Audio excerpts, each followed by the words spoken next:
Então, pessoal, eu sou a Lediane e nós vamos dar início hoje ao grupo de estudos sobre o livro Por uma Pedagogia da Pergunta, que foi conversado por Paulo Freire e por Antônio Faundes. Então, esse primeiro encontro, normalmente a gente faz ele mais tranquilo, só que como é um grupo bem dinâmico, né, uma leitura bem rápida, ele vai ter bastante conteúdo, mas a gente também acredita que nada nos impede de conversar, até porque a gente tem programado para sábado um encontro maior, né, de 2 horas. Então, se alguma coisa a gente não conseguir atingir hoje, a gente pode retomar no sábado.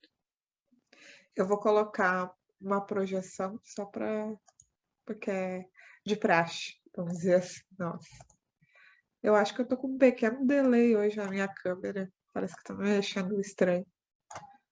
Aparecendo já, Leite, pra gente. Tá. Então, aqui a capinha do nosso grupo. Passar aqui para o próximo, se ele quiser.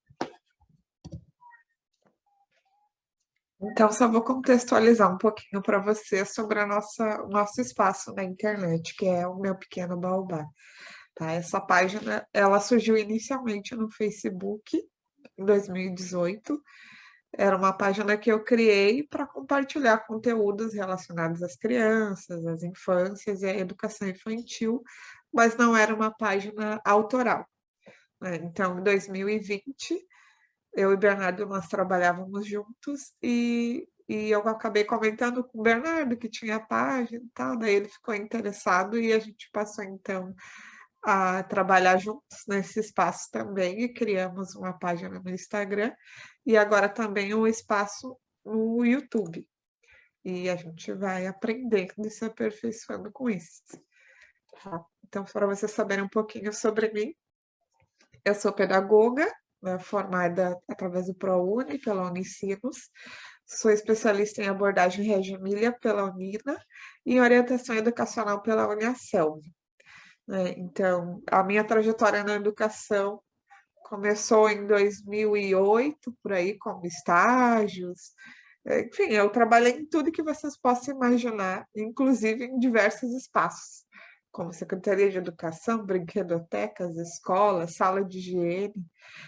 Mas eu sempre conto que uma experiência assim, que foi muito importante para mim foi em 2010, quando eu fui monitora da brinquedoteca da Unicinos por 2 anos, com a professora Marita Redim.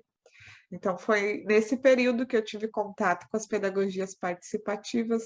Foi ela quem me apresentou a Amy Pickler, uma Malaguzzi, e desde então eu venho me dedicado a estudar isso, né? Eu sempre fui professora, mas atualmente, desde o ano passado, eu estou como coordenadora e esse ano somente como coordenadora em uma escola privada de educação infantil aqui em Porto Alegre. Então, né, eu, diferente da Lede, a minha trajetória na educação foi mais diferente, assim. No meu ensino médio, a única coisa que eu sabia que eu não queria ser era professor, mas acabou me tornando professor. Eu também me formei pelo ProUni, na PUC, aqui do Rio Grande do Sul, e também no último semestre eu fiz o curso de profissional de apoio para, né, aquela pessoa auxiliar na educação infantil. Daí eu trabalhava, né, eu e a gente trabalhava junto na mesma escola, né, não como equipe, na mesma turma, mas daí agora eu comecei um curso de pedagogia também, porque essa é uma área que eu quero seguir, né, eu inicialmente achei que não ia gostar, mas quanto mais eu estou estudando, mais eu estou me interessando. A Gabriela lhe perguntou, né, se a gente é educador, sim, né, a Leide agora trabalha na coordenação, e eu mais, né, diretamente com uma turma de 3 para 4 anos, numa escola também privada aqui de Porto Alegre. E, né, a gente sempre gosta de se apresentar assim rapidinho, porque a gente acha interessante de que nos grupos de estudo a gente possa trocar, né, e saber um pouquinho da história do outro. Se trabalha numa escola privada, pública, a cidade, enfim, onde trabalhando, porque, né, esse livro vai nos mostrar esses dois autores estão conversando, e se o Paulo Freire conversasse com qualquer outra pessoa, ia ser outra conversa. Então, as diferentes pessoas vão trazer diferentes pontos de vista, né, nas conversas, e a gente acha interessante que vocês possam se apresentar também. Então, quem quiser não puder se apresentar, né? Se quiser ligar a sua câmera, ou se não puder, enfim, só para a gente poder, né, conhecer um pouquinho mais dessa, quem são os participantes desse grupo, né? Nós estamos entre 8 aqui. Inclusive, tem algumas pessoas que não estão no nome, então a gente não sabe quem é, como a Moto G9, o K61, não sei quem são. Mas só complementando a resposta ali para a Gabriela, eu não estou com turma este ano, mas eu trabalho como professora há 12 anos, né, de educação infantil, especialmente com a faixa etária 0 a 3, mas já trabalhei em outras etapas também. Então, estão convidados. Alguém quer se apresentar? Ó, o Iago botou, no momento não conseguirei ligar o áudio nem o vídeo, mas me descreverei aqui no chat. Então, enquanto o Iago coloca ali, alguém gostaria de se apresentar, é coisa rápida, não precisa ser só o áudio, enfim, só para a gente ter um pouquinho mais, a gente conhecer um pouquinho mais, né, sobre quem são essas pessoas que estão no grupo. Alguém gostaria? Sempre a primeira pessoa é mais tensa, as segundas já vão mais tranquilo. Boa noite. Não, Meu nome se A apresentar. K61, a gente não sabe quem é ainda.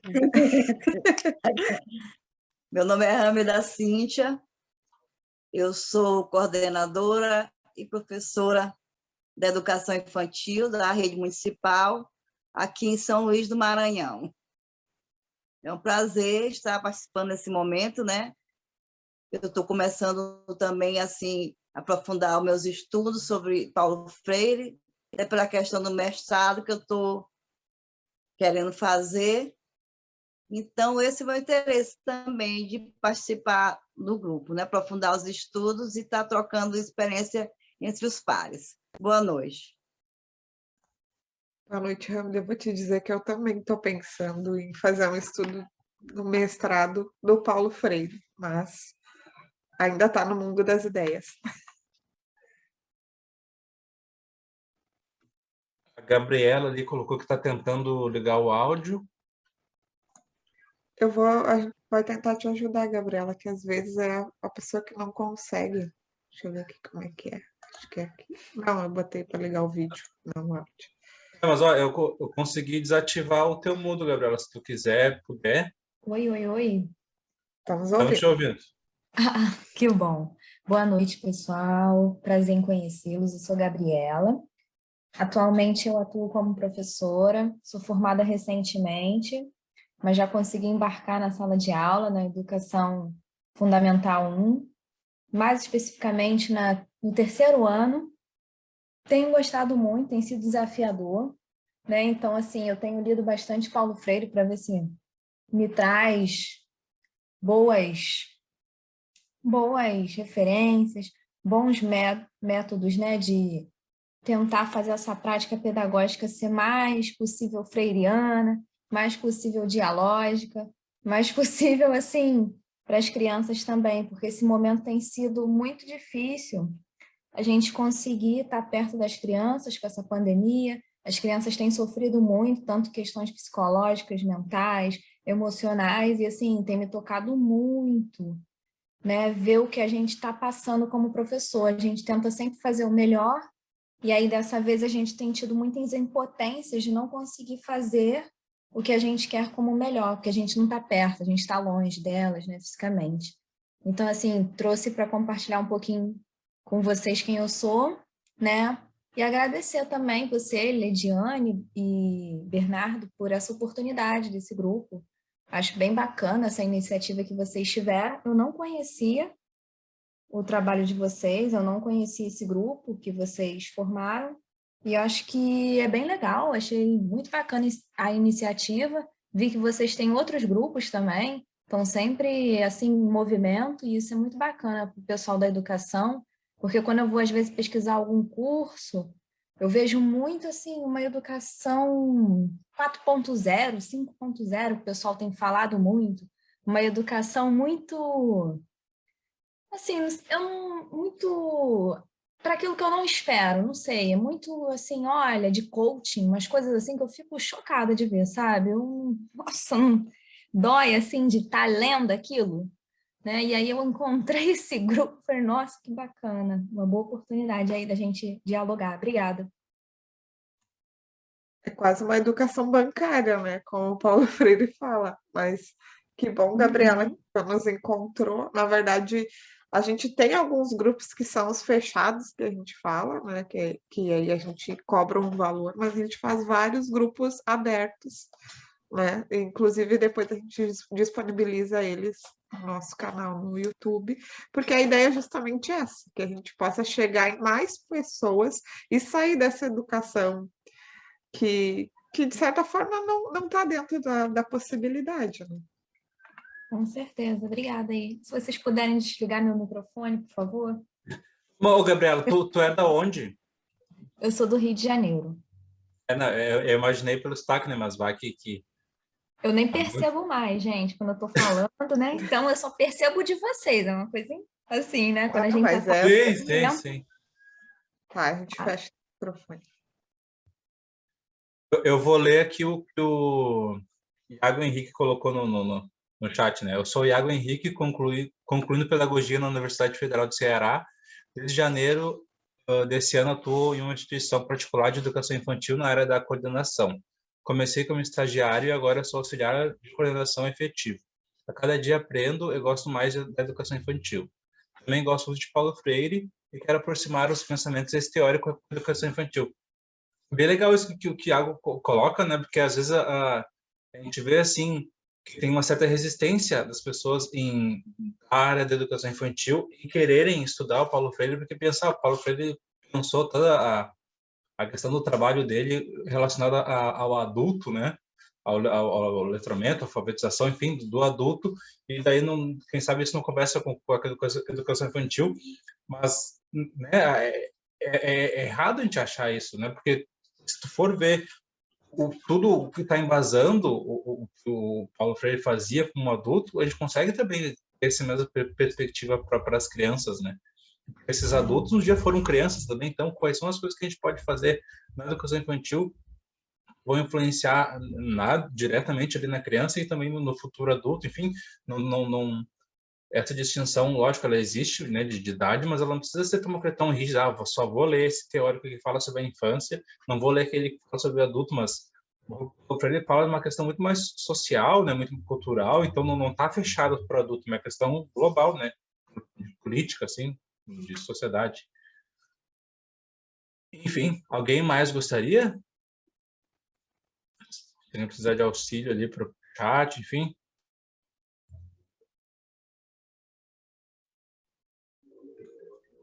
Eu vou pedir, mesmo que eu não queira se apresentar, que só a pessoa que tá sem o nome pode falar no chat pra gente, só pra gente saber quem é. Fica mais G. fácil. É. Então, a Elizabeth. Só para a gente saber. Então, o caso, né? Eu acho que ninguém mais vai se apresentar, também não tem problema. Mas, né? Então, vamos dar início à conversa. Eu e a Leide aqui, a gente está como pessoas que estão organizando a discussão, a conversa, mas sempre que vocês se sentirem à vontade, né? Com vontade de contribuir, vocês podem falar. Pode ser tanto concordo com vocês estão falando, acho errado, enfim, né?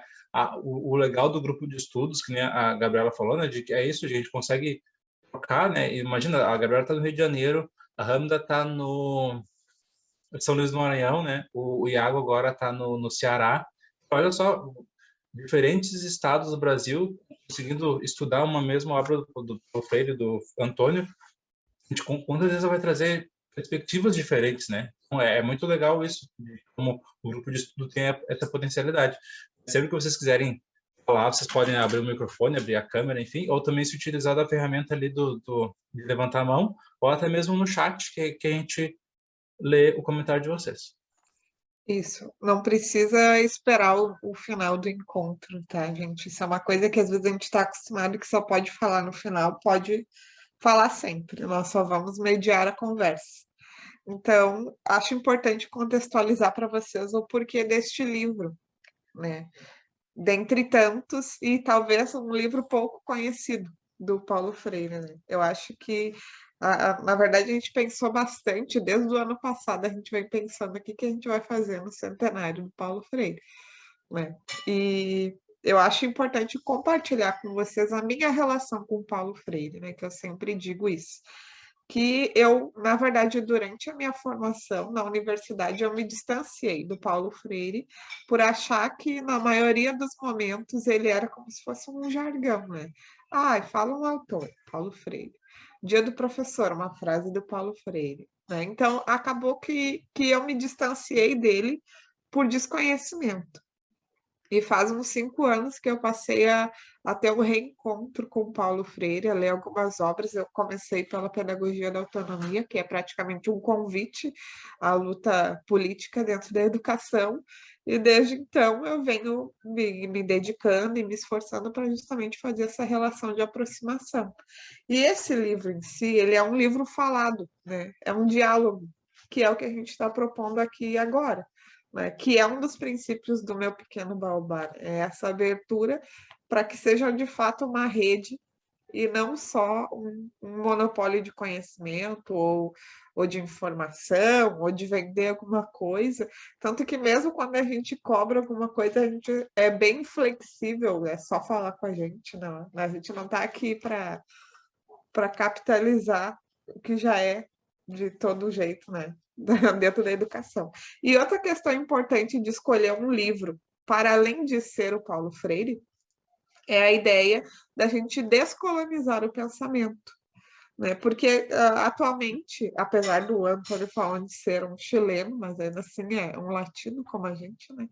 O que acontece? A gente estuda muitas obras que são de autores de fora, né? E a gente se inspira em muitas abordagens que vêm de fora. Isso não é ruim. Acontece que a gente acaba, por vezes, não tendo uma rigorosidade metódica, né? E não tem conhecimento daquilo que a gente está apenas aplicando como inspiração, né? Que foi pensado numa outra cultura, numa outra geografia, num outro contexto. Então, é importante também a gente trazer esses autores que falam da nossa realidade e que falam dentro da nossa cotidianidade também, né? Olha, consegui falar dessa vez sem trancar, porque essa palavra é difícil, mas eu não quero falar demais, gente. Por favor, vocês vão trazendo contribuições também. Mas além disso que tu faz, eu acho bem legal dizer de que a gente, aqui no meu pequeno baobá mesmo, a gente já leu, né, o Diálogos com Regia Miller, né, da relação da Itália, daqui a pouco a gente está lendo outros autores, enfim, mas é importante a gente também trazer autores que vão falar sobre a nossa realidade, né. Então, a Osteto fala sobre a questão do registro, dialogando com a realidade aqui do Brasil, né, mais lá de São Paulo, não do Rio de Janeiro, se não me engano. Então, o Paulo Freire agora vai falar sobre a questão do Brasil, e nesse capítulo não, né, porque não é dividido em capítulo, porque, né, o Iago colocou assim, né, foi uma experiência bem interessante dentro do livro, feito em forma de diálogo, conversa. Eu também acho bem interessante, mas é ruim também porque não é difícil organizar as ideias agora que é um texto corrido, parece que se perde às vezes, enfim, mas é uma experiência interessante também. Mas o que ele fala, né, de que às vezes a gente se perde em quem a gente é e o cotidiano nos consome, né? Então, a gente parar, assim, poder refletir sobre a nossa prática é muito importante, né? Mas ali só ler o que a Elizabeth botou. Sou a Elizabeth, professora de Educação Infantil em São Paulo, sei, né, conveniado. Minha primeira experiência como educadora foi com a alfabetização de adultos, o MOVA, usando Paulo Freire como mentor. Olha só que legal, olha só, a gente consegue ter outra visão, né, de como foi o método, enfim, da experiência da Elizabeth, né? Espera que a Elizabeth possa trazer coisas mais, né? Porque é legal a possibilidade que tem no grupo de estudos, né? Que a gente já conversou em outros grupos de que uma coisa, entre muitas aspas, boa, né? Se é que dá para se utilizar esse termo, mas enfim, uma coisa que a gente vai ter de legado da pandemia é a questão desse uso dos recursos, né, digitais, assim, porque imagina, gente, são quase 9 horas da noite de uma quinta-feira. A gente está aqui, nós somos 8 pessoas interessadas em ler, em conversar sobre esse livro, né? E daqui a pouco a gente dizia antes, eu não vou ler porque eu não vou achar ninguém que esteja querendo ler também, mas ó, tem 8 pessoas interessadas hoje. né, tem pessoas que estão dispostas a doar um pouquinho do seu tempo para poder discutir coletivamente sobre um livro que é tão potente. E uma questão que aí, o livro que a gente está usando de referência, como eu vi que alguém tem outra edição, é esse daqui, tá? Que é da Paz e Terra mesmo. O outro acho que também é, né? Só que é uma edição nova. Mas, enfim, citando nesse, que está na página 16, tem um momento que o Paulo fala ali na metade da página o seguinte: a nossa abertura ao diálogo, que não significa estarmos sempre de acordo um com o outro, vem sendo uma constante em nossa amizade. E por que eu estou trazendo essa fala, né? Porque apesar de ser um livro falado, e apesar de a gente estar aqui propondo um diálogo, é importante trazer essa ideia de que o diálogo nem sempre ele é apaziguador e que nem sempre ele chega num resultado comum e de comum acordo, né? Por vezes o diálogo ele é desgastante, por vezes a gente não chega a lugar algum, a gente acaba se enfrentando, mas essa também é uma abertura importante, né? Porque é reconhecer a diferença no outro e aprender a lidar com ela. E eu acho que alguns conceitos que surgiram nessa leitura inicial, como, por exemplo, a importância da gente teorizar a prática para transformá-la. E por que eu falo isso, né? Porque muitas vezes dentro da escola, na nossa vivência, a gente pode vir a fazer coisas de maneira intuitiva, né? Ou surgiu a oportunidade e eu fiz. E tudo bem, a gente sabe que é assim mesmo, mas também é essencial que depois a gente possa refletir sobre aquilo e buscar entender o porquê que eu estou fazendo aquilo, se aquilo de fato é uma coisa boa, porque por muito tempo a gente teve essa cultura de separar a prática da teoria, sendo que são coisas que não deveriam ser separadas nunca, né? Porque para ter uma boa prática, eu tenho que ter um bom embasamento teórico. E para o meu embasamento teórico ser potente, eu tenho que ter uma boa prática, né, para aplicar isso. Então, essa é uma ideia que a gente sempre defende e que a gente tem esse cuidado, inclusive quando a gente compartilha algum conteúdo na nossa página, em qualquer lugar, a gente não pensa, vamos pegar aqui qualquer coisa e colocar na internet. Não, a gente tem um compromisso ético também com outros educadores que chegam até nós, que é de fato informar, qualificando essas pessoas. E isso às vezes é muito difícil, né, Lady, de que, por exemplo, a hora que a gente está falando aqui, né, nesse encontro, ou a gente grava um vídeo específico, enfim, fica gravado no tempo, X dia em que o Bernardo disse isso, em que a Lady disse isso, em que a fulaninha de tal disse isso. E às vezes isso dá um estresse, tá? Porque a gente pode mudar, mas aquilo ali fica marcado, né? Então é importante que a gente pense no que a gente está falando, ao mesmo tempo que a gente entenda que, olha só, o Bernardo da semana passada não é o mesmo que estava aqui, né? Porque a gente vai evoluindo e vai na nossa prática. E que nem a Lady falou, a questão de teoria e prática, de que a gente possa utilizar ela como uma ferramenta ativa, né? Não seja só, assim, a teoria, digamos, está lá na academia, que até ele vai... colocam, né? Agora não vou lembrar em qual página, mas de que às vezes fica a universidade fica como detentora do conhecimento e a gente separa, né, a questão de teoria e prática como que pode ser uma análise, mas daqui a pouco por que a gente não consegue conversar com isso, né? Eu leio esse livro, olho para minha prática, dialogo com a minha prática, como é que ela vai conversar. A Gabriela, eu vou ativar o mudo para ti, Gabriela. Obrigada, gente. Acho que agora eu entendi. Aonde que liga a câmera, onde desliga, onde liga o áudio. Desculpa, tá? É porque eu não uso muito o Zoom. Eu uso mais o Meet. Então, para mim, isso aqui é um pouco diferente. E tá tudo em inglês, né? Também aqui para mim. Então, buga um pouco. Mas vocês falando aí da questão da prática e da teoria, eu lembro que durante a faculdade eu ficava muito intrigada com isso, né? Até quando eu comecei a fazer os estágios e tudo mais, eu ficava muito na observação, não naquela prática mesmo ali da docência, né, como professora. E aí eu ficava muito intrigada, eu falava assim, nossa, Paulo Freire é muito lindo, sei lá, Piaget é muito legal, mas assim, claro que o Paulo Freire é diferente do Piaget, porque eu acho que o Piaget, ele vai muito num sentido burguês, generalista, de que as crianças têm que passar por aquelas fases. Mas ele estudou os filhos dele, estava num lugar muito diferente do que é o Brasil, do que a gente conhece como escola pública, né? Mas, assim, eu ficava muito intrigada com essa questão de teoria e prática. Às vezes eu achava assim, nossa, isso é tudo muito perfeito quando a gente chega lá na escola, no chão da sala de aula. Como é que eu vou aplicar isso? Como é que eu vou pensar assim? Como é que se faz, né? E agora, como professora, eu acabo vendo que muito do que eu li de Paulo Freire, do que eu li de Vygotsky também, que eu acho que a gente tem que ressaltar a importância do Vygotsky, com aquela parte que ele diz muito sobre aprender com o outro, né? Você ali está em contato com seus alunos e os seus alunos estão aprendendo uns com os outros, você está aprendendo com eles, que também tem um pouco do Freire, né? Você aprende com o seu aluno, e o aluno aprende com você, tem essa troca. E aí agora eu acabo vendo que tem mais sentido, né? E até quando eu fiz um estágio na escola normal, né? O pessoal que faz, às vezes, o magistério e não ingressa na pedagogia, eu vi as muitas diferenças. Eu até conversei uma vez com uma professora e falei, nossa, eu acho que o normal, ele parte muito para a prática e não tem muito essa questão do teórico, né? Dessa parte teórica de estudar muito isso. E aí eu via na faculdade coisa diferente. Eu não aprendi a fazer um plano de aula.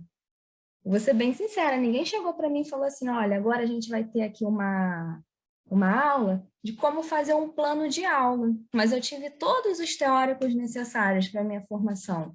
Então, assim, a gente fica muito intrigado, às vezes fica, meu Deus, como é que eu vou juntar isso? Porque é muito difícil.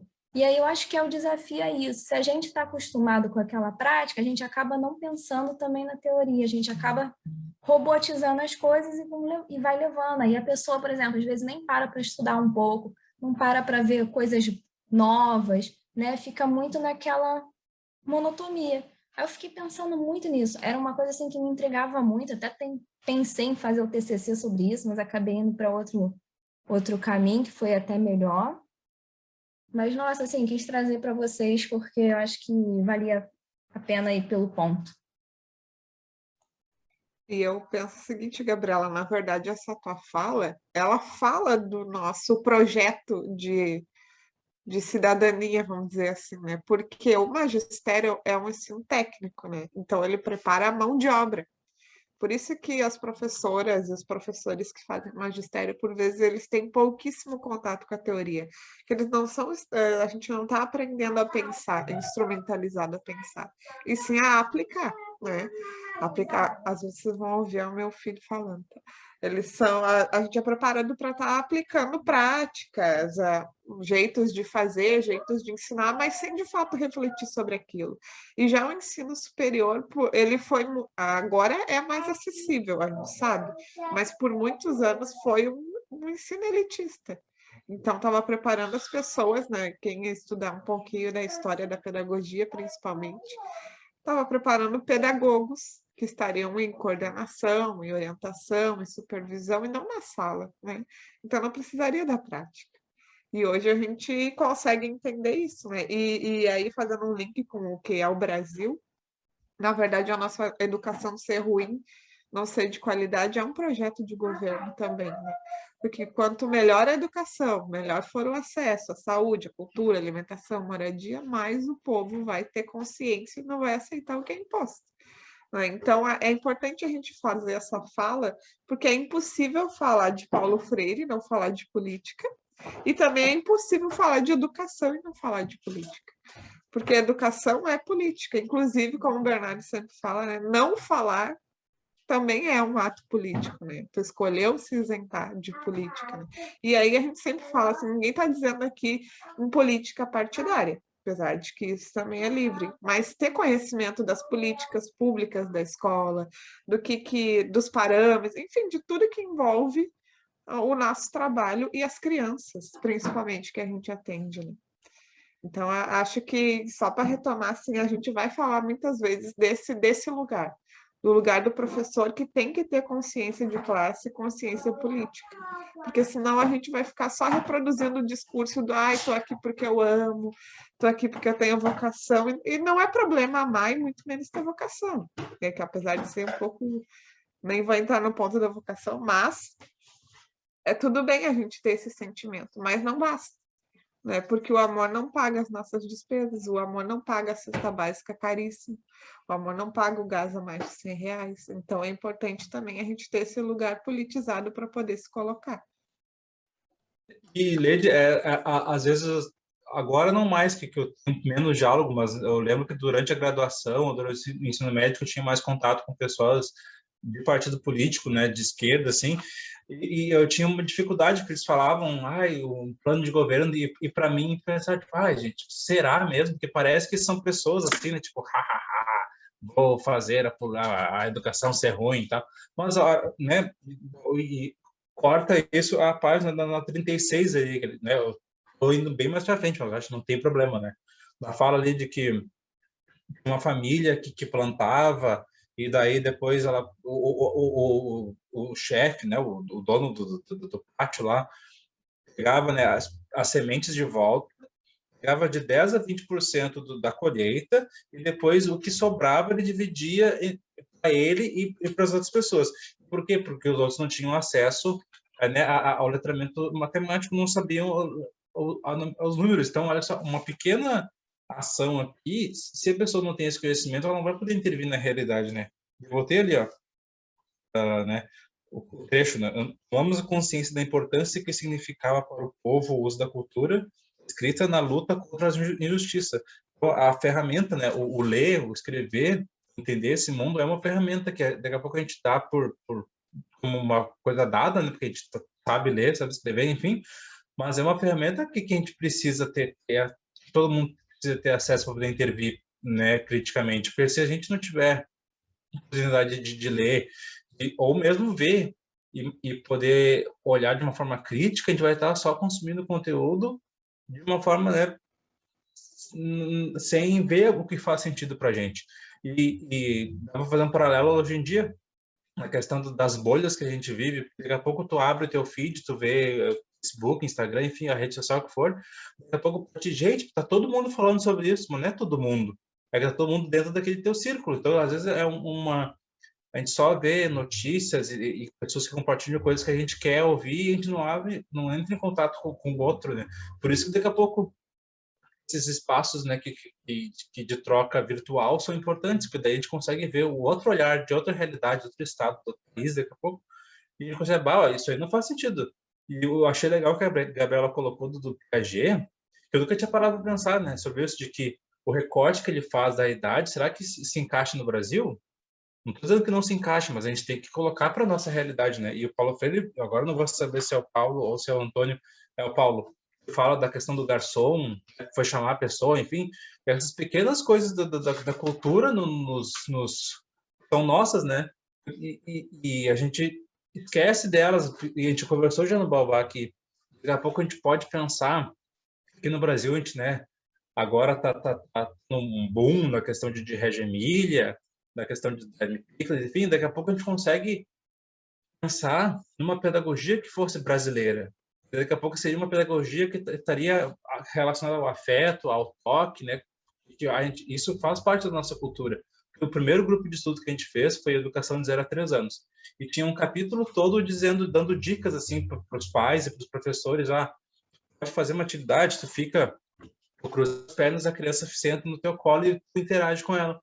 E para a gente, isso aí é o meu bom dia para as crianças, sabe? São coisas que nossa cultura a gente tem como dada, daqui a pouco para outra é uma coisa que é tudo um processo. Então tem coisas positivas na nossa cultura brasileira que daqui a pouco, se a gente começar a olhar para dentro dela, a gente vai ver, olha só, isso é uma potencialidade que a gente tem, que a gente pode se inspirar em Reggio, lógico, a gente, né, aqui no Baobá a gente já fez uns 2 ou 3 grupos discutindo a questão de Reggio, mas olhando para lá, mas tendo essa visão de como a gente vai olhar esse norte, olhando, né, para o nosso lado, para a nossa prática, para a prática dos nossos colegas, e pensar numa pedagogia que a gente possa fazer brasileira, né? E quem sabe ela vai surgir entre a gente aqui.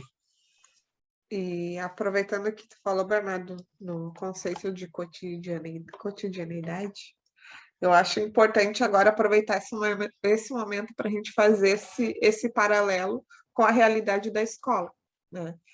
Porque vamos pensar, por exemplo, uma criança pequena que está chegando numa escola de educação infantil, ela tem 3 anos e ela nunca foi para a escola, né? Ela convive com crianças mais velhas, que geralmente é assim, né? Criança que nunca foi para a escola. Ele convive com os primos mais velhos quando vai na praça, mas ele se dá super bem, não sei o quê. Geralmente essa é a fala dos pais. Aí quando a criança chega na escola, ela tem o impacto de sair do seu núcleo familiar, né, do seu cotidiano, e ter que conviver, então, com essas outras pessoas que tem uma outra, que tem, porque a escola é uma outra cultura, né? É um outro lugar social. E aí ela tem que se encaixar naquilo ali, e por vezes os adultos que trabalham com essas crianças, eles não estão preparados para entender. Por exemplo, uma criança que em casa é permitido que ela coma com as mãos. Aí chega na escola, os professores querem, não, tem que comer com o garfo, com a colher, sei lá. Então a gente não respeita essa cultura, acho que é o conceito de realidade de empréstimo, né? A gente quer que a criança chegue e já absorva a escola, né? Quando, na verdade, isso é um conceito de Resch, mas eu vou trazer para cá, né? De que a gente tem que... A escola, ela tem que ser um lugar coletivo, mas que respeite o individual, né? Então, a gente não pode querer que o Bernardo... agora o Bernardo chegou aqui no meu pequeno baobá e não é mais o Bernardo. Ele é o meu pequeno baobá. Não, o Bernardo é da meu pequeno baobá, mas ele é o Bernardo e tem as suas características, né? Tanto que essa própria estruturação nossa, né, enquanto página, também é um exercício do diálogo e do respeito à diferença. Porque, não sei se vocês repararam, mas a maioria das páginas e conteúdos que tem na internet são de uma pessoa só, né? Então, a gente também faz esse exercício de se propor a diferença, como vocês estão vendo agora. Olha, eu gosto, assim, sou uma pessoa que tem um cenário, o Bernardo tem um cenário diferente, assim, eu respeito o cenário dele. Então, a gente também tem que ter essa questão, e para mim não tem problema nenhum, assim como acredito que o Bernardo não tem problema se eu tenho ou não um fundo atrás de mim, pode até ser um holograma e a gente não sabe. Mas essa questão de respeitar a criança e de ir entendendo ela, né? E aí tem uma coisa que eles falam antes ali, acho que ela pela página 20, alguma coisa, de que para a gente entender o outro, a gente tem que primeiro se distanciar, né? Eu tenho que olhar com um estranhamento. E aí sim eu vou perceber essa pessoa e julgar ela a partir dela, e não dos meus pré-julgamentos, não do que eu acho que é certo e errado, mas pelo que eu sei que aquela pessoa acha certo e errado. Então, esse é um exercício que, enquanto escola, eu acho que a gente está muito atrás, né? É um exercício que a gente tem que vir fazendo, desse olhar para o outro, desse respeito de fato, né? Dessa ética com a cultura que a criança traz, porque mesmo um bebê que chega na escola, ele já vem com a sua cultura familiar, né? Do seu micronúcleo. E aí a gente tem que saber lidar com essa situação também. E eu acho que para linkar com o que tu fala, Lady, e o que a Gabriela falou da função de teoria e prática, né, de que é bem isso, de que como é que a gente vai alinhar que, por exemplo, a gente tem que respeitar esse tempo da criança, ao mesmo tempo que a gente tem que introduzir ela para um mundo, entre muitas aspas, civilizado, um mundo, né, coletivo, de que, eu não lembro agora onde é que eu ouvi isso, mas era assim, de que uma coisa é a pessoa, adulto, criança, enfim, comer com as mãos porque ela quer. Tá, eu tenho a opção de comer com garfo e a mão eu quero comer com a mão por qualquer motivo que seja. E outra coisa é a gente, enquanto escola, será que a gente vai oferecer esse garfo de uma forma tranquila ou vai ser assim, ó, falando, não interessa se tu comer assim em casa, agora é a hora de comer com garfo, né? Tem formas diferentes. E eu acho que dá para linkar assim, ali na página 9, estou voltando, né? Na questão assim, ó, de que sua pedagogia, logo no início do parágrafo que começa na página, sua pedagogia continua humanista, mas agora entendendo melhor na prática como o sistema econômico era desumanizador. Eu notei isso porque daqui a pouco a gente está dentro de uma rotina de trabalho em que a gente, enquanto professor, sofre diversas opressões, né, do sistema como um todo, e a gente coloca na criança essas opressões. E a gente tem que buscar fazer esse exercício de parar essa opressão na gente, né? Porque, mal ou bem, por mais que a gente seja explorado de diversas formas, o último indivíduo adulto que está interagindo com a criança são os nossos professores. Não interessa, digamos, né? Se está tudo acontecendo atrás de mim, eu tenho que tentar fazer com que a minha prática seja humanizada com a criança. E isso é um processo difícil, porque a hora que a gente vai pensar, como a gente falou, esse distanciamento da nossa prática, a gente vai ver, gente do céu, olha o que eu falei para essa criança. Daqui a pouco a gente, né, a hora que a gente faz o exercício de se gravar, né, o vídeo ou gravar o áudio, a gente vê assim, daqui a pouco nos dói, gente, olha o que eu falei para essa criança. E esse baque, né, esse impacto, ele tem que ser visto tipo, ok, eu não gostaria eu não gostei de como eu tratei essa criança, então como é que eu posso mudar para ser um pouco diferente, sabe? Então, de que às vezes é doloroso ver, mas ali na página 9 também fala, né, o discurso do colonizador estabelecia hierarquia entre as culturas e valorizava socialmente a língua portuguesa. Estava falando, né, de outra questão, mas eu notei isso, de que daqui a pouco a gente, enquanto adulto, está tão acostumado a interagir com outros adultos que a gente quer impor às crianças a nossa cultura, enquanto adultos. Porque se a gente entender que a criança, ela brinca a todo momento, brincar é o modus operandi dela, ela vai brincar a hora que ela está comendo, ela vai brincar a hora que ela está escovando os dentes, que ela está fazendo cocô, xixi, enfim, ela vai brincar, isso faz parte da vida dela. E a gente quer, enquanto adulto, podar esses momentos de brincar. E isso é doloroso para a criança, lógico, e para o adulto, a hora que o adulto começa a ter noção disso. De que, lógico, eu, enquanto adulto, eu tenho meia hora só para fazer alimentação, essa criança não vai poder ficar brincando na alimentação, porque se ela ficar brincando, ela não vai conseguir se alimentar. É toda uma cadeia, sabe, que às vezes a gente não para para pensar, a gente só reproduz, e quem sai mais prejudicado é a criança, lógico, e a gente não consegue fazer um trabalho tão bom quanto a gente gostaria de fazer, né?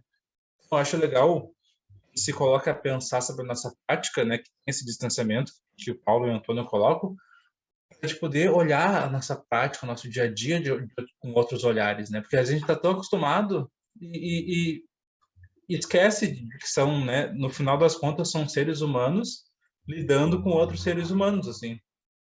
E é isso. E um outro conceito também que aparece nessa leitura, e aparece bastante, é o conceito de cultura.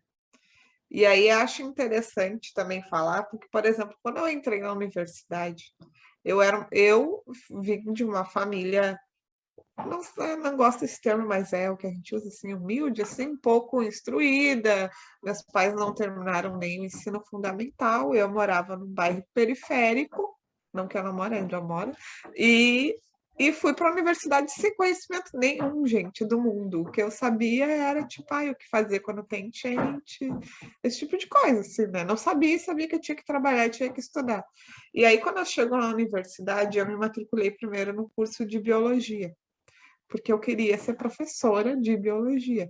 E aí, na minha primeira aula, gente, de biologia, que agora eu nem lembro mais qual era o nome da atividade acadêmica, o professor, ele disse, falou, por exemplo, tipo, tá na plataforma, que eu nem sabia como é que chegava na plataforma, 2 textos em latim para vocês fazerem o exercício para a semana que vem.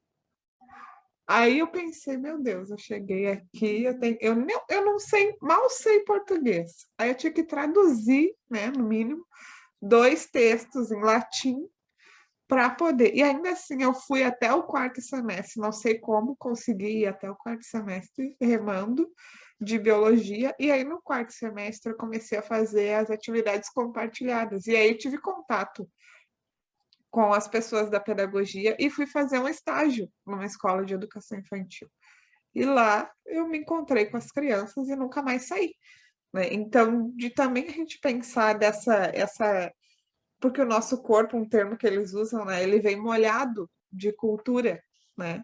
E por vezes a gente acha que a cultura do outro ela é melhor que a nossa, né? Porque a cultura não é, ela está sendo. A cultura ela está sempre se renovando. E aí tem um momento aqui, acho que é o Paulo que fala na página 37, no meio do último parágrafo, né? As culturas não são melhores nem piores. As expressões culturais não são melhores nem piores, são diferentes entre elas. Então, nesse momento que eu cheguei lá, eu sabia que eu não fazia parte daquele contexto. E eu não tentei, e aí, claro que não tem nada a ver com exílio, mas eu não tentei me adaptar àquela realidade e eu sabia que muito menos os meus colegas iam estar tentando fazer isso. Mas ainda assim eu fiz esse exercício de me inserir sem me deixar apagar, né? E aí esse exercício as crianças fazem na escola a todo momento, porque elas estão ali e elas se esforçam para ser pertencente daquele espaço, tanto que elas vibram quando elas conseguem um reconhecimento, fazer uma amizade, ou quando o professor, qualquer um adulto fala, que legal isso que tu fez, elas ficam felizes, mas ao mesmo tempo, quando, por exemplo, a gente vê a criança com os pais, elas são diferentes. Os pais falam, mas em casa ele não come, em casa ele não faz isso, porque em casa é a cultura da família, na escola é a cultura da escola. Então, é interessante também a gente pensar por esse lado, assim. Isso é, e eles trazem essa questão da cultura ali na 46, né, no início do parágrafo que começa na página. A cultura não é apenas a manifestação artística ou intelectual que se expressa através do pensamento. A cultura se manifesta, acima de tudo, nos gestos mais simples da vida cotidiana. Que às vezes a gente tem esse conceito, né, de cultura. A cultura é um quadro na parede, é uma música clássica, é uma pintura, enfim, uma escultura. E a cultura a vida cotidiana é cultura, né? Fiz uma disciplina da área da educação, era culturas infantis, daí, algo do gênero, e daí a professora, né, fez uma provocação assim, os cachorros têm cultura? E daí, né, alguns colegas acharam que sim, outros não, enfim, e a resposta é sim. E por que os cachorros têm cultura? Porque os cachorros têm as formas que os cachorros fazem as diferentes coisas. Como é que os cachorros comem? É diferente ou é igual como os gatos comem, como o preguiça come, né? Os modos de fazer as pequenas ações da vida cotidiana montam e demonstram como é a cultura daquele grupo, né? É bem isso que a gente falou. Aí, nossa, minha filha é tão diferente aqui da escola do que em casa. Lógico, porque a gente se molda, ao mesmo tempo que a gente molda a cultura, a gente é moldado pela cultura. Então, é uma simbiose, assim, uma dialética. Eu fiz né, um link com a questão que ele fala ali na 44, no início ali do texto. Outros que carregavam no seu corpo o ritmo, o som, a voz que se ouve, considerando os representantes de culturas inferiores pouco civilizadas. A intolerância sempre é preconceituosa. E eu acho que dá para linkar com o que foi o Iago, né, colocou agora ali. Algumas pessoas ainda dizem eu tenho cultura, você não. Como se esse termo é utilizado de forma excludente e reduzida. Eu pensei isso, sabe, de que a Anitta agora foi a primeira artista brasileira a se apresentar no VMA, que é uma premiação americana e tal. E daqui a pouco tem muita gente que está desdenhando a Anitta, porque a Anitta é essa funk, a Anitta rebola a bunda dela, é mulher, sabe? Então, porque não se coloca o funk como algo que é representante da cultura brasileira, porque o funk vem de quem é preto, de quem é pobre, de quem é favelado, enfim, tem toda uma questão que está envolvendo isso. E se a gente disser que o funk não faz parte da cultura, a gente está negando que boa parte da população não tem cultura, sabe? E esse conceito, se eu estou dizendo que cultura é como as pessoas fazem as diversas coisas na vida, como é que eu vou dizer que não tem cultura no funk, né? Não faz muito sentido. Gabriela, pode falar. Então, tudo que você falou agora tem todo sentido também para a sala de aula, né? Eu vejo muito, assim, pessoal que trabalha com EJA, que às vezes trabalha em lugares que tem alunos periféricos. Eu não gosto nem de falar alunos, gente, não gosto de falar esse termo não, porque o Freire sempre disse que não era legal, né, o educando. Então, o educando que às vezes é da periferia, né, para ele ficar nessa escola, não ter uma evasão, às vezes eu vejo, poxa, que legal o professor pegar, sei lá, um rap, que dizem que não é cultura por aí, né, e trazer para essa sala de aula para aproximar esse aluno, né? Então, acho que a gente tem que tomar muito cuidado mesmo, porque a gente acaba sendo marcado por muitos poderes, né? Assim, porque o rap quem canta é o favelado, é o preto, é quem está na periferia. Então, aquilo ali não vale de nada. Para que eu vou trazer para a minha sala de aula, para os meus alunos isso?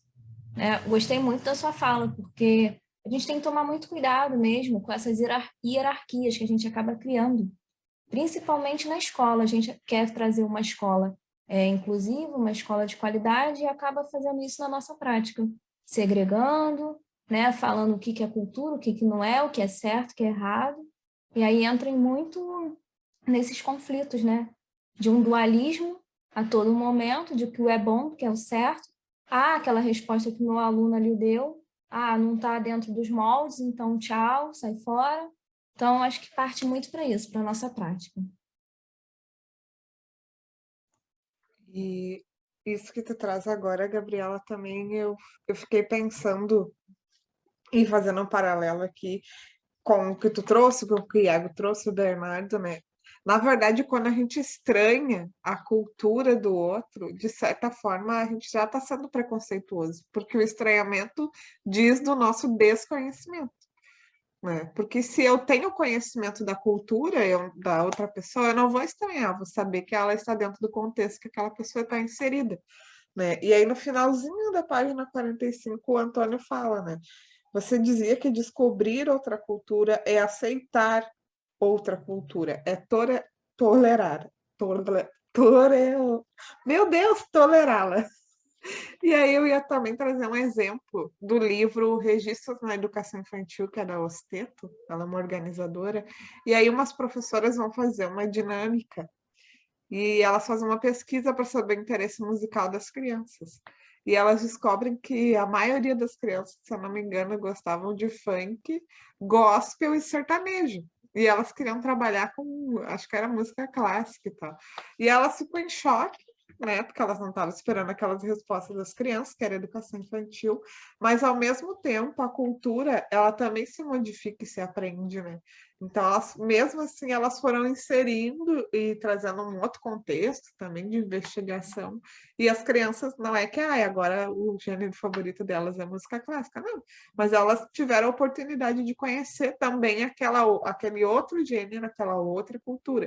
Então, isso também é uma coisa, assim, fazendo um link com o nosso papel na escola, que por mais que a gente esteja ali para respeitar essa pluralidade, a gente também tem que enriquecer a cultura da criança, né? E propor e trazer outras coisas que ela não vai ter no cotidiano do que ela está inserida, né? Por exemplo, televisão. A maioria das crianças tem televisão em casa, né? Então, por que eu vou gastar um tempo da escola assistindo televisão se eu poderia estar propondo uma experiência com tinta, com argila, com terra, de movimento, né? Uma oportunidade aqui na região que a gente trabalha, que é Porto Alegre, quase não tem casas, né? Muitos prédios. Então, por que a gente vai podar esse corpo da criança de se movimentar na escola, ficando dentro de uma sala ou fazendo uma atividade sentada numa mesa com papel, né? Então, da gente também ir ampliando essas oportunidades, que também faz parte do nosso papel, que está lá na BNCC, por exemplo, né? Então, não adianta a gente falar bonito e a nossa fala não condizer com a nossa prática também. Eu vou falar que eu tenho duas coisas para eu tentar me lembrar depois. Uma, eu acho que é isso que você falou, da função do botar em prática, assim, que eu acho que é bem isso, de que às vezes eu fico pensando, gente, agora esse aqui é o 13º grupo de estudos do meu pequeno baobá. Então, né, pensar de que a gente já leu 13, ou está lendo, né, 13 obras, será que isso não deveria me tornar imediatamente um professor melhor, né, 100% melhor? Porque não, né, não é a hora que a gente terminar de ler esse livro, não significa agora eu sou um professor freiriano. Não, é uma constante de procura de se tornar alguém melhor. E muitas vezes tu lê um livro, né, o Diálogos com Regimídia, por exemplo, ele não vai te mudar do dia para a noite, mas ele vai te dar lentes para poder ver a prática de forma diferente e mudando aos pouquinhos, né? Porque não tem como eu agora, com 28 anos de idade, ignorar os 28 anos passados e dizer que um livro que eu li durante um mês vai mudar a minha vida, né, de água para o vinho. Não, são pequenas mudanças diárias que vão fazer com que a minha prática se torne melhor. E outra coisa que eu quero falar é a função ali da 42, que agora eu não sei se é o Paulo ou o Antônio que fala, mas ali, né, no segundo parágrafo, para mim, o propalado respeito ao outro quase tem que ver também com um certo medo de que se tem de se assumir compromissos. E eu acho que dá para linkar com o que a Gabriela e a Leide falaram, né? Por exemplo, a hora que o professor perguntar, pessoal, qual estilo de música vocês gostam de ouvir? Gosto de rap, gosto de funk. Tipo, eu não vou falar, não vou ok, obrigado pela fala de vocês, mas a gente não vai trabalhar isso. Mas assim, ó, eu não quero me comprometer com funk, com hip hop, com rap, porque eu não quero conhecer esses estilos e não quero criar o compromisso de conhecer aquilo. É muito mais fácil dizer, tipo, não existe ponto do que tá. Quais são as implicações que isso tem? Porque o funk, sim, uma das questões que muitas vezes se traz sobre funk, que o funk fala palavrão, fala de sexo, enfim, mas por que isso é um problema, né? Mais para frente ele fala da questão do corpo como algo pecaminoso, enfim, a gente, enquanto o Brasil, a gente vive um paralelo bem estranho, né? De que ao mesmo tempo que a gente é um país mega sexualizado, o nosso carnaval, né, fora da pandemia, as mulheres podem ficar de seio de fora, fica todo mundo seminu e tá tudo tranquilo, é a mesma cultura que acabou o carnaval, tá batendo em mulher e dizendo que ela tem que ser estuprada porque ela estava com uma roupa curta, sabe? Essa mesma sociedade tem dois parâmetros muito diferentes para um mesmo ser humano. A mesma mulher que no carnaval está sendo elogiada é a que vão dizer que ela merece ser estuprada porque ela estava com pouca roupa. Não faz muito sentido. Então a gente tem que problematizar essas relações e a escola pode ser o ambiente, né? Porque por que o professor, acho que isso pode ser trabalhado no ensino médio e na educação infantil. As crianças estão ouvindo funk também, né? Os pequenos estão ouvindo funk. E se a gente tirar esse olhar do adulto de, funk é tudo fala de sexo. Não, tem um monte de música e funk que não fala nada. Fala sobre ser feliz, fala sobre pão de queijo. Isso é funk também. A gente, né? Daqui a pouco a gente priva a criança de uma experiência motora, porque daqui a pouco essa música agitada, né, vai agitar ela também, só por um conformismo nosso, assim, né? E quem está perdendo é a criança, é a gente que está perdendo uma oportunidade de trabalhar aquilo ali, trabalhar com os pais também, que daqui a pouco são conceitos dos pais, né? De a gente poder entender que a realidade é essa e que nem as professoras fizeram, tipo, ok, esses alunos ouvem funk, gospel e sertanejo, tá, mas eu vou ficar só batendo na mesma tecla, ou eu, enquanto professor, consciente do meu papel social, vou tentar abrir esse horizonte deles, né? E não, a proposta não foi assim, deixar de ouvir. Não, mas olha só, vocês sabiam que existem esses estilos mais, né? Para a gente poder apresentar novas formas de ler o mundo para essas crianças, esses adultos, enfim, de uma forma mais crítica, né? Mas e isso depende da gente também. Que a gente possa olhar a nossa parte como crítica, assim, de forma crítica, porque daqui a pouco eu só coloco música que eu gosto, mas será que eu também estou disposto a colocar música que as crianças gostam, né? É uma troca que a gente tem que estar disposto a fazer. E aí agora, Bernardo, enquanto você estava falando, eu fiquei pensando nessa coisa do colonizador, tá? Por exemplo, nas redes sociais, tá? Eu tenho 32 anos, então não é que eu seja velha, mas eu não sou mais tão jovem. Então eu não estou dentro da cultura jovem, que é o que é considerado ali entre 20 anos, menos de 30, né? Eu já sou cringe. Então, o que acontece? O pessoal todo começou a compartilhar, né? Eu uso muito o Instagram e aí começou a ter o boom do TikTok, né? Mas o que era de fato o TikTok eu não sabia. Eu sabia, na minha opinião, é vídeos, né? E são vídeos mesmo, né? Porque eu baixei o TikTok para não ficar tão cringe assim. Mas não produzo nada, só vejo o que os outros fazem.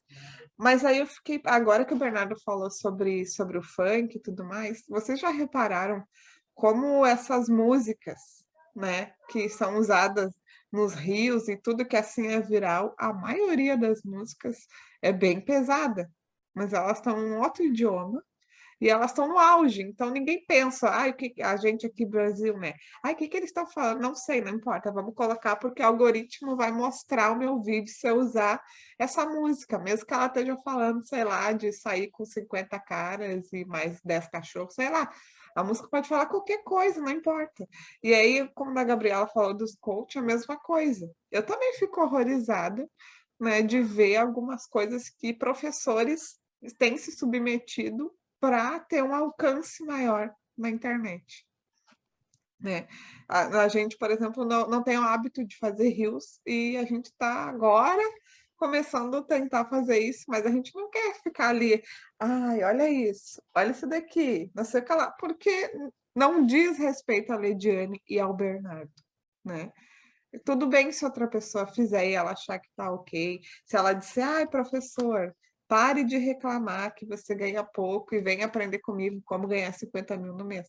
Eu até gostaria de saber, até fico interessado, né, de querer saber como é que faz isso.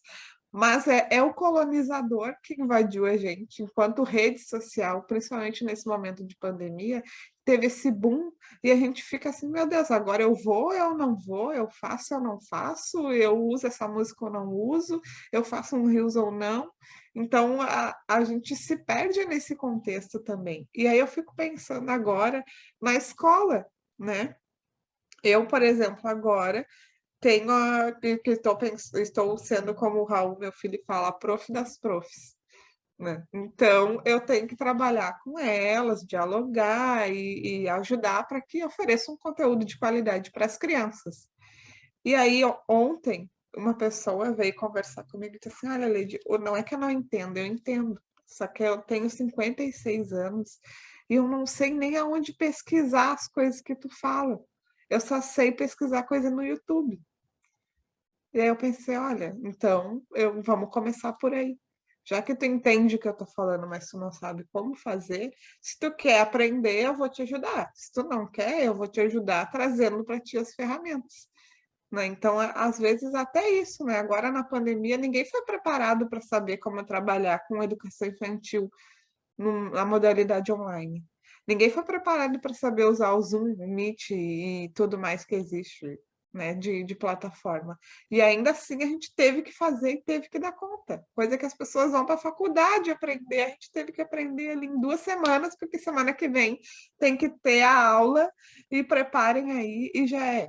Né? Então, olha todo esse processo também que a gente teve que passar do colonizador também.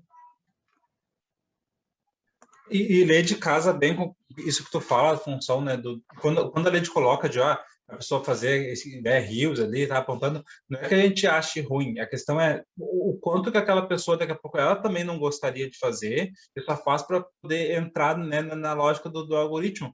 E que no início do Baobá, a gente, né, começou a criar conteúdos e tal, texto, conversas, vídeos, enfim, e a Lede que surgiu da Lede, a função do grupo de estudo, e eu fiquei tipo, mas será que a gente tem, né, será que alguém vai querer nos ouvir, ou a gente tem a pensar sobre os textos, enfim, e a Lede foi lá e tipo, vamos fazer, e daí funcionou muito. E por que a gente fez grupos de estudo e não cursos, né, porque a gente não se sente ainda apropriado para poder dizer, o Bernardo e a Lediane estão dando um curso sobre abordagem por exemplo. Não, né? A Ledi tem a formação em Régio, né? Em Régio, e daqui a pouco ela poderia fazer, mas, né, a gente acha muito mais potente esses espaços de troca horizontal, assim, em que todo mundo possa ter o espaço de fala, qualquer um aqui, né, pode abrir seu microfone e poder falar, ou botar no chat, enfim. A gente acha isso muito mais potente do que a gente pegar e dizer, o certo é isso, aquilo. Nos segundos finais vocês falam as perguntas de vocês e era isso. Não. A gente realmente acha que coletivamente a gente consegue construir muito mais. Por isso que a gente acha importante e potente esses espaços, né, de troca. Eu acho que conversa bastante com que ali, eu coloco na página 40, o quanto que eu anotei, né, no final do primeiro parágrafo ali, o papel do sujeito as classes trabalhadoras devem assumir no esforço da reivindicação de suas expressões culturais. Eu anotei assim o quanto da cultura é formada pela classe trabalhadora, porque eu fiquei pensando assim de que e voltando à função da bolha, porque daqui a pouco tu vai pesquisar, né? É um exemplo bem prático assim. Tu vai pesquisar no Instagram alguma coisa, muitas vezes tu esquece o que tu ia pesquisar e tu pega algo que tu viu ali, porque o algoritmo tá entendendo que tu fique tempo ali naquela plataforma.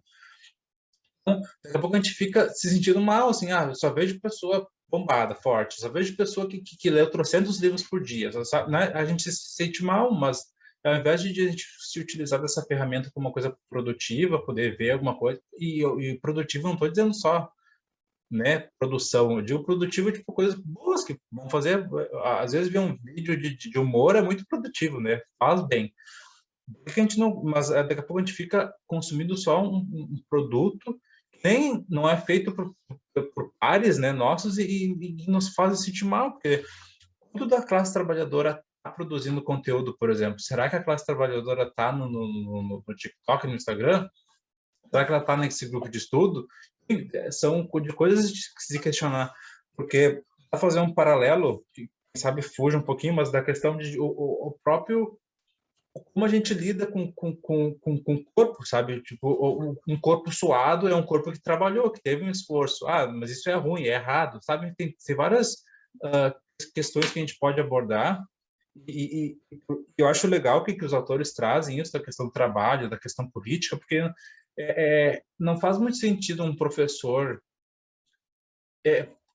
pode ser que esteja falando besteira também, mas um professor que pensa algo libertador ser uma pessoa de direita, sabe? Meio que não encaixa, assim. Tanto que esses dias eu fui abrir o Instagram do Meu Pequeno Baobá e vi que tinha uma mulher que foi no ato de 7 de setembro a favor do Bolsonaro. Então, eu pensei, gente, por que a gente está seguindo essa mulher?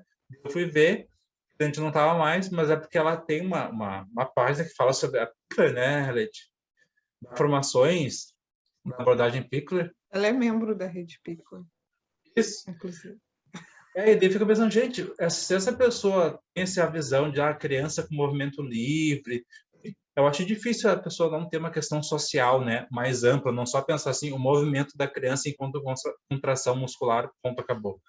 Daí essa pessoa tem essa visão, tipo, para mim é meio contraditório, né, mas é um ponto de vista também.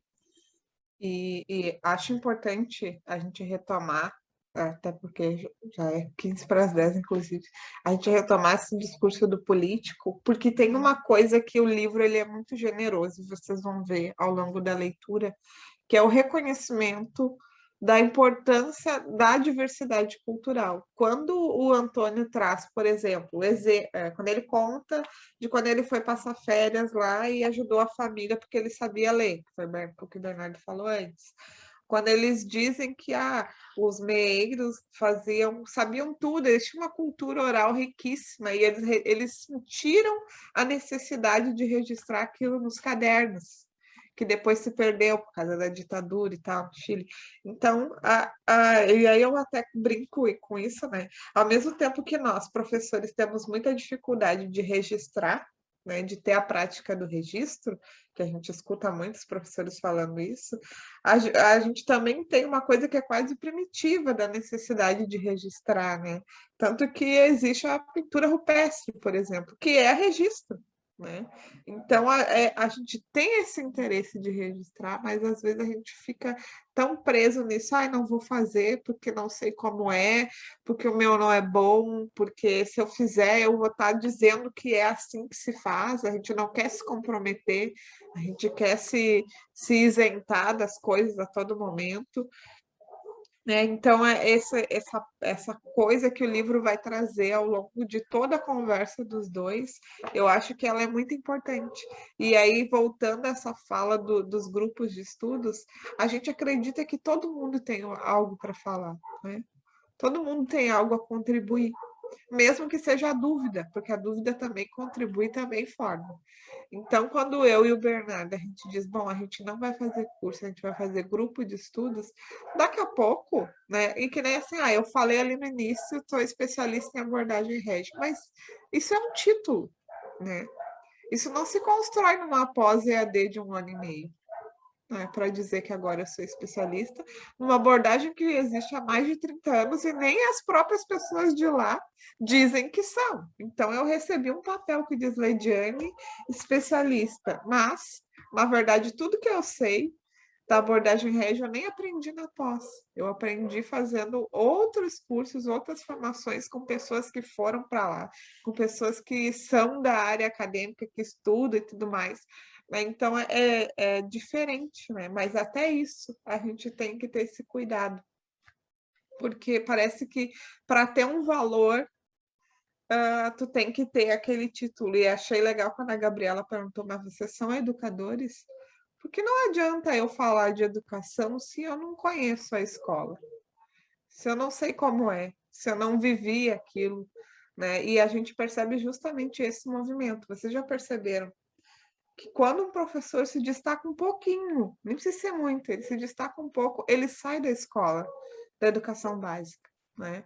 ele vai para a universidade, ele vai trabalhar com formação de professores, porque o sistema obriga ele a fazer isso. Porque para eu saber mais, para eu estudar mais, eu tenho que investir mais. E se eu continuar ali na escola, na escolinha de educação infantil, ganhando o que a escola é obrigada a pagar, porque se ela pudesse pagar menos, ela pagava, eu não vou conseguir manter esse meu interesse. Então, eu sou obrigada a sair dali. Né? Então, olha, e aí eu escuto e eu sempre trago esse exemplo, né?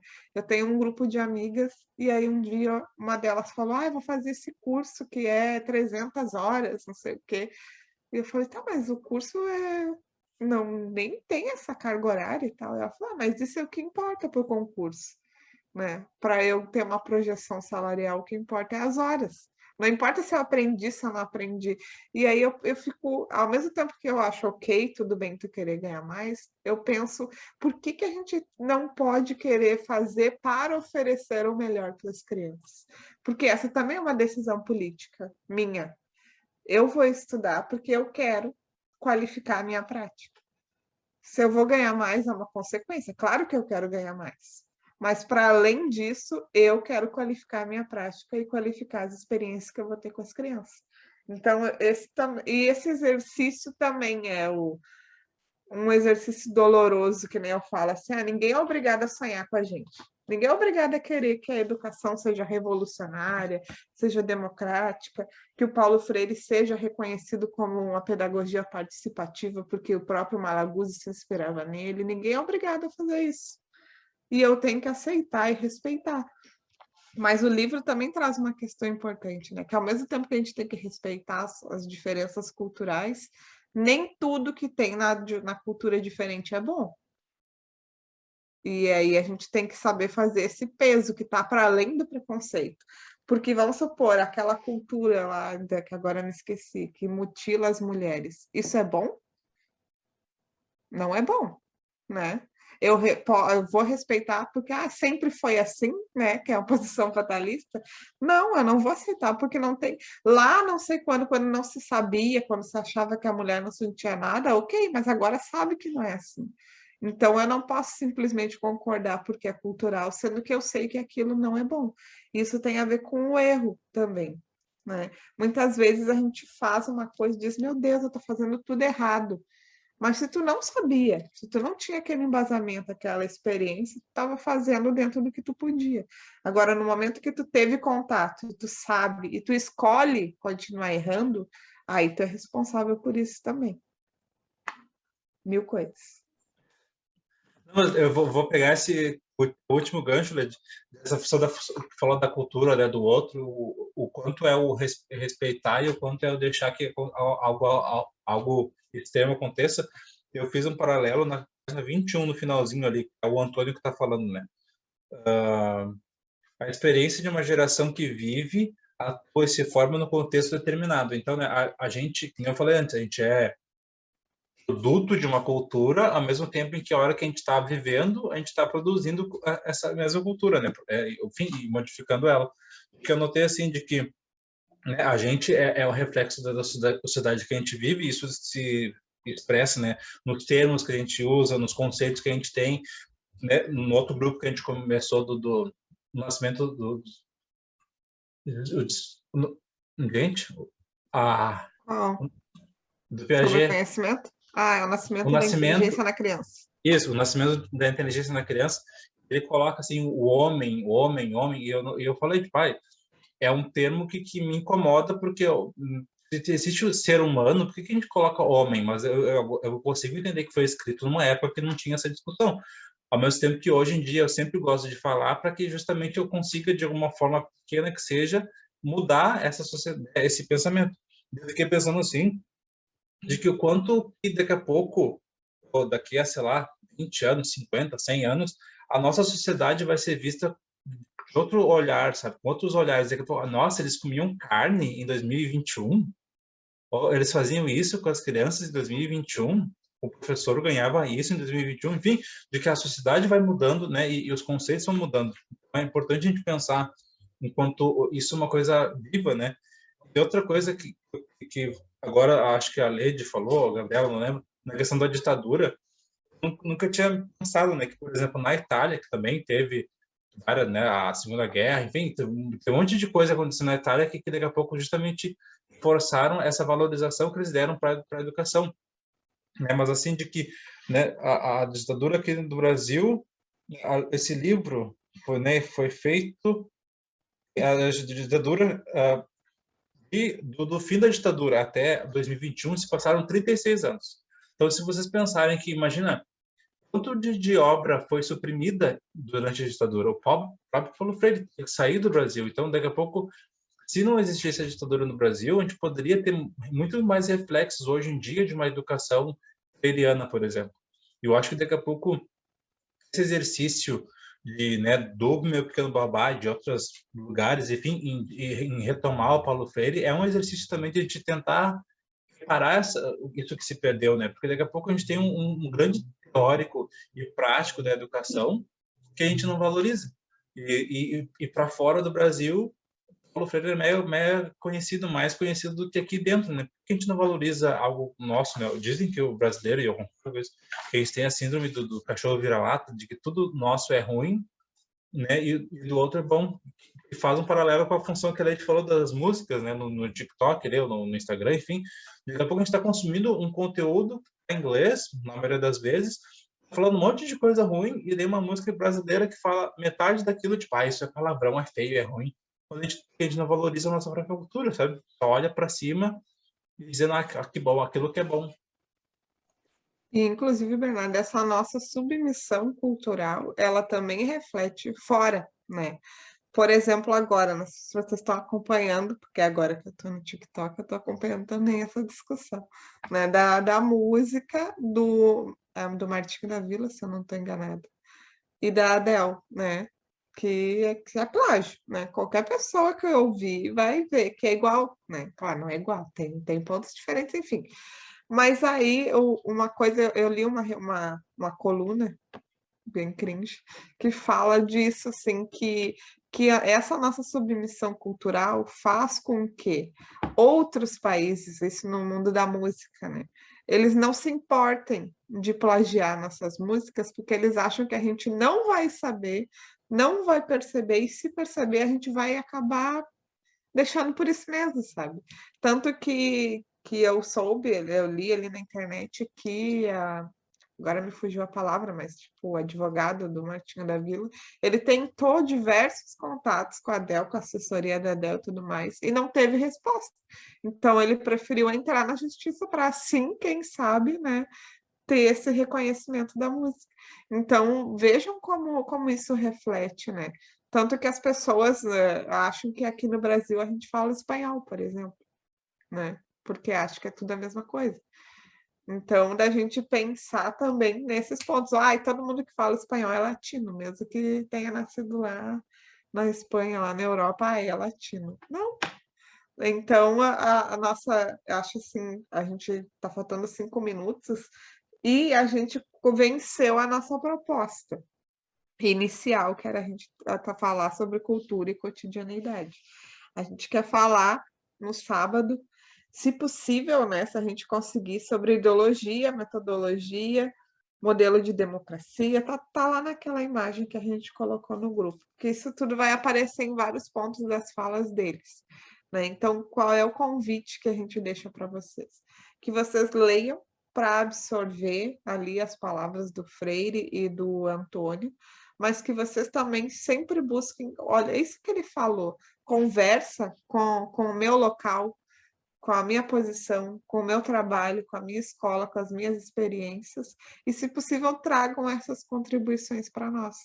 Porque quando a gente fala que quer aproximar o Paulo Freire das infâncias, é justamente isso, a gente quer ter esse conhecimento político na fala dele, que é tão forte, e colocar isso dentro da gente, mas a gente também quer dizer, olha, esse livro ele não está falando sobre alfabetização de adultos. Então não precisa dizer, não vou ler Paulo Freire porque é só sobre adultos. Não, esse livro está falando sobre cultura, sobre cotidiano, sobre vivência, sobre diferença, sobre preconceito, está falando sobre isso, né? E é isso que eu quero utilizar para me aprofundar, porque parece assim que a gente fica procurando semelhança, né? Mas o livro fala de várias coisas que a gente pode fazer um link com agora. Inclusive fala, eu até anoto assim, eu gosto de ir anotando de caneta de maquiar. Isso tem a ver com os grupos de estudos. Essa outra coisa aqui tem a ver com a pandemia. Então, eu faço esse exercício, quero deixar o convite para que vocês, se possível, façam também. Gabriela, pode falar. Então, é agradecer a vocês, que foi muito bom. E como você falou, né? Pode chamar de Leide? Tem algum problema? Você gosta? Então, como Pode você chamar. disse agora, Leide, então, é uma leitura muito atual, né? O Paulo Freire escreveu isso já tem um tempo, já tiveram várias edições, esses livros, até mudou a capa recentemente, que eu vi. E como é que isso se torna tão atual? Não só esse livro, né? Os outros também. O mais conhecido aí, a Pedagogia do Oprimido, né? Nossa, tem tudo a ver com o que a gente está vivendo e acho que ele vai continuar sendo, assim, legítimo e atual há muito tempo ainda para frente. Muito obrigada. E eu fiquei muito curiosa com os livros que você tem aí atrás do seu cenário, adorei, achei lindo. Fiquei curiosa, queria dar um zoom assim, ó, para eu poder ver o que você tem de livro. Eu sou curiosa, não liga não, tá? Mas obrigada, gente, é isso mesmo, assim. E agradecer, boa noite, bom descanso a todos, tá? Obrigada, Gabriela. A gente fica bem feliz, tem bastante gente nova. Não entraram todos aqui hoje, mas tem bastante gente nova que está lá no Whats, né? Eu posso mandar depois uma foto, assim, para tu dar um zoom dos meus livros.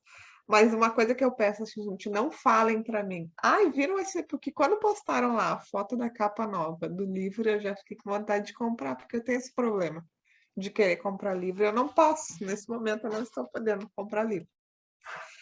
Mas aproveito, gente, para deixar para vocês algumas respostas. A Râmida perguntou, todos os nossos encontros a gente vai disponibilizar a gravação no YouTube, então a gente envia o link para vocês também.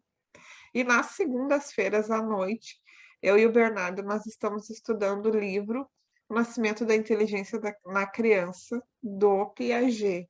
Só que funciona assim, quem tiver interesse em participar da conversa, recebe o link do Zoom e a transmissão é ao vivo lá no YouTube. Então, é assim, a passar um pouco de vergonha, porque é até um pouco difícil, assim, né? A gente não tem problema de falar isso, como a Gabriela falou.